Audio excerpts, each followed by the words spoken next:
백성들의 장로들이 생존하는 동안에는 하나님이 이스라엘에 행하신 놀라운 기적들을 경험했던 세대들은 여호와 하나님을 섬겼지만, 그 살아계신 하나님을 경험하지 못한 세대는 여호와께서 이스라엘에 행하신 일도 알지 못하였을 뿐 아니라 하나님을 섬기지도 않았다라고 기록하고 있습니다. 왜 이런 일이 벌어졌을까? 왜 이런 일이 이렇게도 쉽게 이스라엘에게 벌어졌는가? 한 가지 원인을 생각해 볼 수 있는 것은요, 아마 이스라엘 백성들은 많이 바빴을 것입니다. 왜냐하면 새로운 땅도 개척해야 했고요, 날마다 전쟁도 해야 했고, 또 내일의 전쟁을 준비도 했을 것입니다. 가만히 앉아서 한가롭게 자녀들에게 성경을 가르치고 하나님의 행하신 일들을 가르치기에는 너무나 바쁜 생활이었을 것입니다. 때로는 그 부모님들은 삶의 전쟁으로 바쁘니 자녀들의 교육은 제사장들에게 맡겼을지도 모를 일입니다. 신명기 6장 4절 이하에서요, 그 부모라는 것은 이스라엘 전체를 가리키는 것이죠. 그 부모에게 자녀 교육을 당부하셨지만, 그러나 이스라엘은 전쟁으로 바빴고 교육할 틈이 없었고 다음 세대에 투자할 여유도 없었고, 하나님은 명령하셨지만 지금 당장 내 코가 석자인 그런 삶을 살고 말았던 것입니다.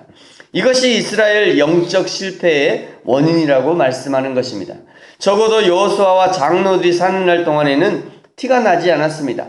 결코 이스라엘의 신앙이 무너질 것이라고는 상상할 수도 없는 그런 일이었습니다. 그러나 여호수아와 장로들이 죽고 난 이후에 이스라엘은 무너졌습니다. 7번 똑같은 패턴, 죄를 지으면 하나님이 심판하시고, 심판 가운데 간구하면 사사들을 통해서 다시 구원하시고, 구원 이후에 다시 하나님의 침묵과 다시 죄에 빠지는 이런 패턴을 반복하면서도 그 원인이 어디에 있는지 알아차리지 못했던 것입니다. 이런 영적 실패의 결과를 11절, 12절, 13절이 보여줍니다. 우리 11절, 12절, 13절까지 같이 한번 읽겠습니다. 시작.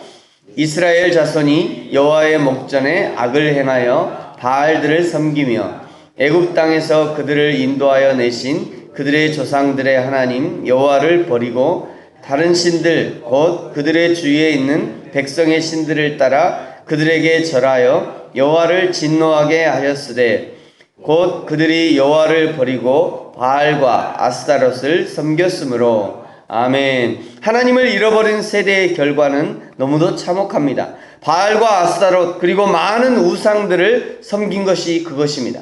지금 이 세대는 우상들로 넘쳐나는 시대입니다. 지금 우리가 살고 있는 이 시대야말로 이전보다 훨씬 더 많은 우상들이 넘쳐나는 시대입니다.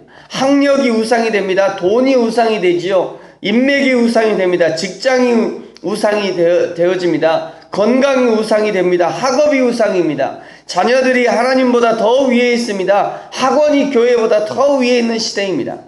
오늘날 우리가 사는 세상이야말로 700년 전에 이스라엘보다 더 많은 우상이 판을 치는 시대가 아닌가 생각합니다.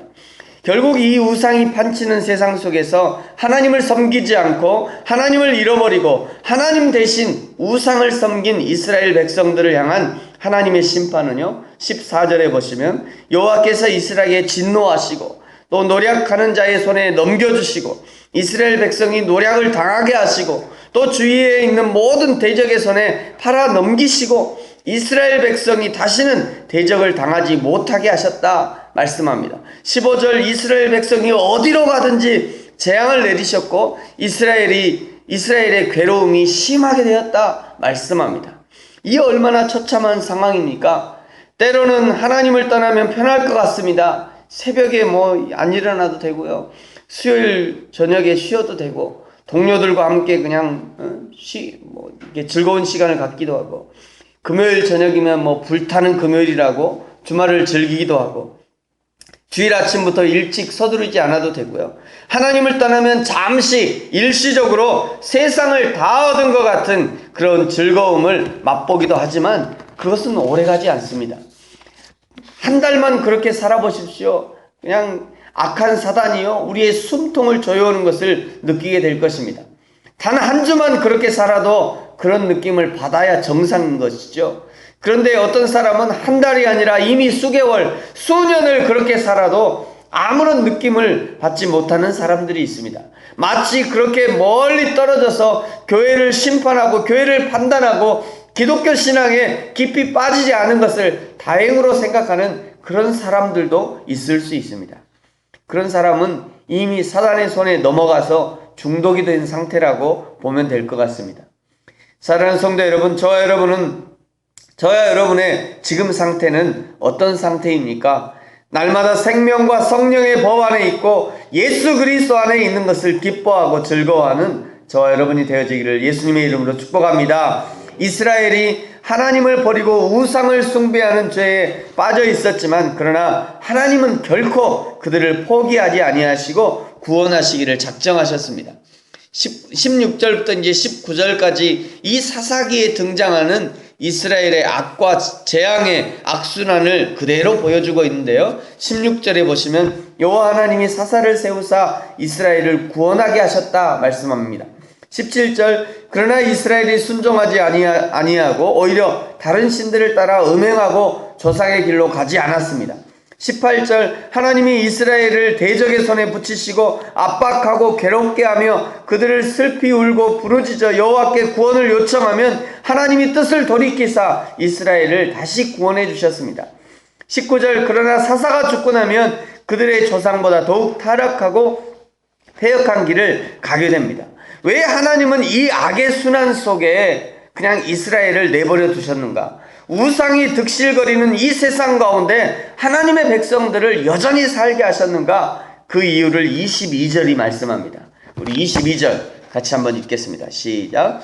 이는 이스라엘이 그들의 조상들이 지킨 것 같이 나 여호와의 도를 지켜 행하나 아니하나 그들을 시험하려 함이라 하시니라. 아멘. 왜 하나님은 가나안 땅의 이방 족속들을 다 멸해주지 아니하셨는가? 하나님이 불어버리면 먼지와도 같이 소멸할 그런 이방 민족이었지만 그들을 통해서 이스라엘 백성들을 시험하기 위해서 시험의 도구로 사용하고 계시는 것입니다.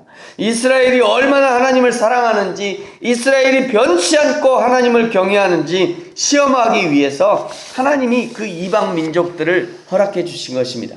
오늘 우리를 이 세상 가운데 놓으신 이유 역시 마찬가지이죠. 베드로전서 1장 6절에서 7절 이렇게 말씀합니다. 그러므로 너희가 이제 여러 가지 시험으로 말미암아 잠깐 근심하게 되지 않을 수 없으나 오히려 크게 기뻐하는도다. 너희 믿음의 확실함은 불로 연단하여도 없어질 금보다 더 귀하여 예수 그리스도께서 나타나실 때에 칭찬과 영광과 존귀를 얻게 할 것이니라. 우상이 판치는 이 세대야말로 하나님보다 더 능력 있는 것처럼 보여지는 이 세상이야말로 너희 믿음의 확실함을 보여줄 절호의 찬스가 된다는 것을 말씀하는 것입니다. 지금이야말로 우리의 신앙을 드러낼 절호의 기회라는 것입니다. 저 천국에서는 더 이상 우리의 믿음을 보여줄 필요가 없습니다. 이 땅에서 믿음으로 승리한 자들이 들어가는 곳이 저 천국이기 때문입니다. 이스라엘의 영적 실패의 원인은 다음 세대의 신앙교육의 실패에서 찾아볼 수 있습니다. 여호수아와 장로들의 죽은 이후의 세대가 하나님을 알지 못하는 세대가 되어버린 것입니다. 그들은 하나님 대신 바알과 아스타롯과 가나안의 우상들을 섬기게 되었습니다. 하나님께서 그들의 신앙을 테스트하기 위해 남겨놓으신 그 돌뿌리에 여지없이 넘어지고 실패하게 된 것입니다. 이제 말씀을 마치겠습니다. 사랑하는 성도 여러분, 오늘 허락하신 이 하루를 믿음으로 살고 믿음으로 행하며 나의 믿음이 금보다 더 귀하신 예수 그리스도를 드러내는 삶을 살게 되기를 축복합니다. 이 땅의 그 어느 것도 예수 그리스도와 바꿀 수 없고 그 어떤 것도 나의 마음을 빼앗기거나 흔들리지 그 어떤 것에도 나의 마음을 빼앗기거나 흔들리지 않으며 오직 하나님의 나라를 사랑하고 주님의 몸된 교회를 사랑하고 섬기는 오늘 이 하루와 저와 여러분의 평생의 삶이 되어지기를 예수님의 이름으로 축복합니다. 기도하겠습니다.